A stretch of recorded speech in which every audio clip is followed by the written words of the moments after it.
Okay, so this is about take 5 on this. Last camera ran out of battery. I rambled for 15 minutes the first time I tried to do this. Carrying Bridge has got the ability to post videos. I have no idea how long they can be or what format they have to be in, but I'm going to try this.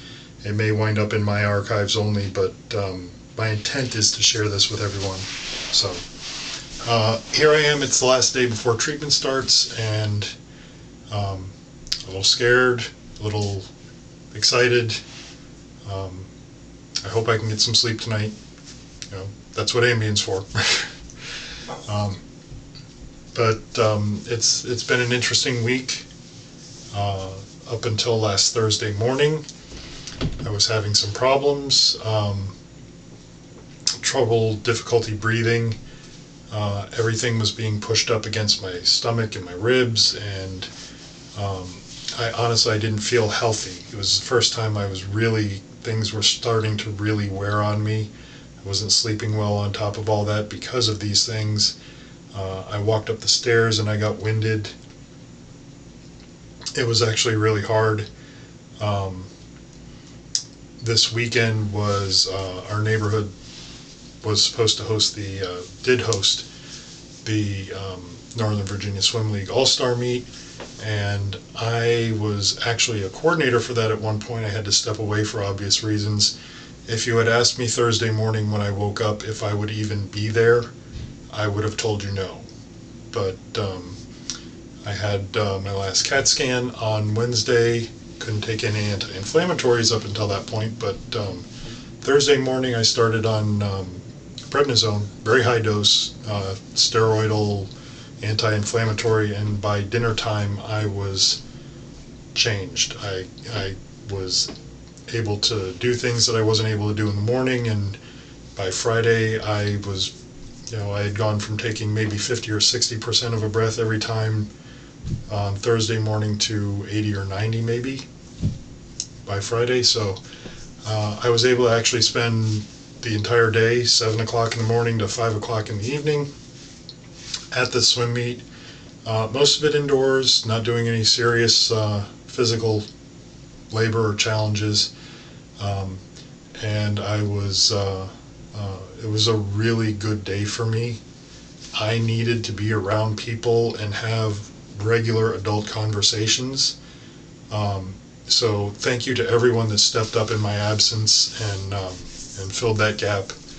And thank you for everyone that spoke with me on Saturday and offered their support. It was really meaningful to me, and it was a really good day. So things have looked up over the last 4 or 5 days since I've been on that medication. We went out, we took some family pictures on Sunday. We'll probably be posting those soon. That's a good thing. Allie was supposed to have a doubleheader tonight, and we were going to watch that, but she got rained out.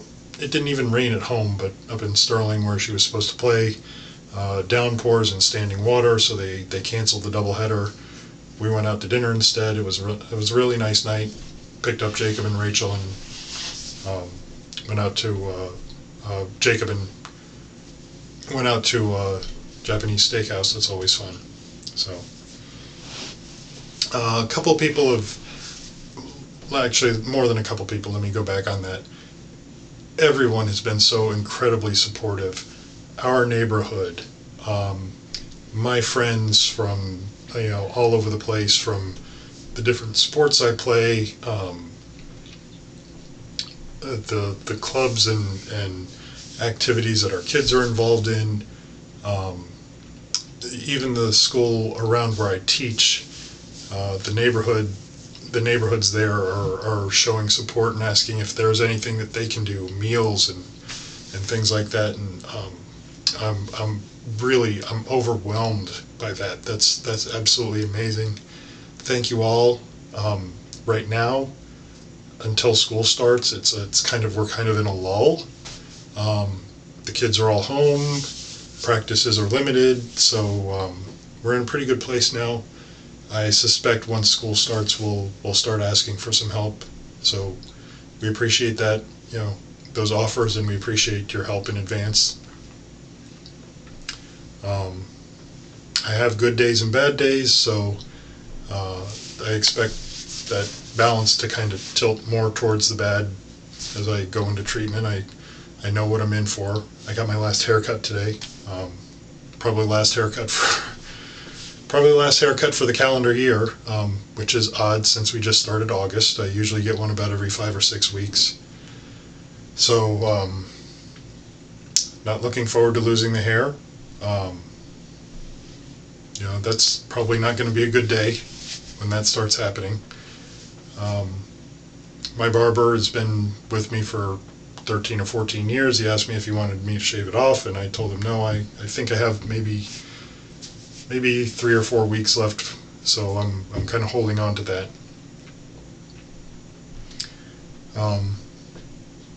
And I'm working through things. Like I said, we have good days. The last couple of days have been really good. I felt really well and been able to do some good things. I have bad days. There are scary things that happen. Most of my medical tests have turned up pretty well. The ones that didn't, when we found out the growth rates on some of the cells and some of the tumors are a little higher than we would like, that scared me. It's okay for me to be scared. Mary Ellen and I have had this conversation about me having to let her know, and I don't have any problem with that, showing when I hurt and showing, if I am scared and I'm feeling vulnerable. And she'll be there for me. And I told her, I said, you're already Superwoman to me. You don't have to continue to be Superwoman. Sometimes I'm going to need you. I'm going to need you to just be wife and let some of these wonderful people that have volunteered to take the girls to practice and to cook a meal and just relax with me and be here with me. And that will mean a lot to me. We get through this together like everything else. So there will be some good days, there will be some bad days. If you're not a cook and you can't drive or you're far away, I'd love to hear from you. That will make a big difference for me, because I'll probably be home, when she's at work and the girls are at school. I'm probably going to be home by myself. You can email me, school email. You can email me at my home email.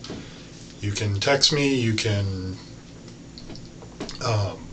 message me on Facebook. But I'd love to hear from you, hear what you're up to.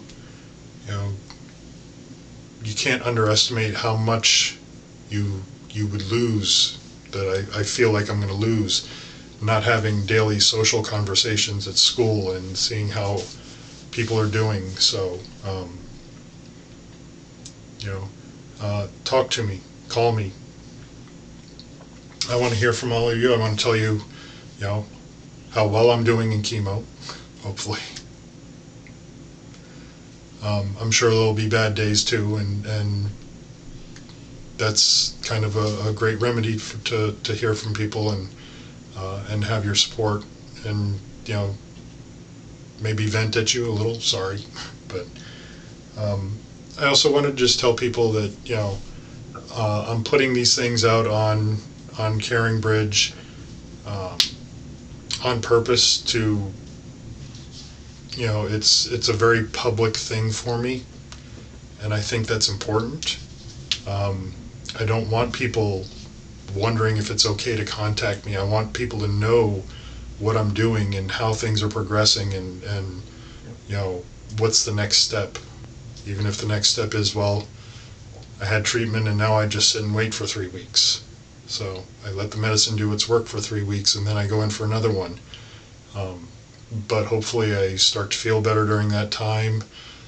I think about every 3rd week, the 2nd week of my cycle is when my immune system is supposed to really take a hit, and maybe I can't even go out to the grocery store. We'll figure that out as we go along. But that's the sort of thing that I'm going to need for support. And like I said, I want to do this in a very public and open way because I don't know who this might help down in the future. If it's a little bit mysterious, I think, to some people my age and younger, that you think cancer is something that mostly older people get, and that's true. So people, my compatriots, people my age and younger, sometimes don't know how to act and how to react, and so I'm going to put this out there and hopefully maybe demystify things a little bit for some people, and um, allow people into my life maybe a little more than that I normally would, and hopefully that can help somebody down the road. So I'm going to wrap up. I hope that you continue to pray for me and my family, and you think of me as I'm going through this, and keep in touch. And if you want to keep reading the journals and videos or whatever else I post, thank you for doing that. And again, thank you all so much for your support. It really, really means a lot to me. Good night.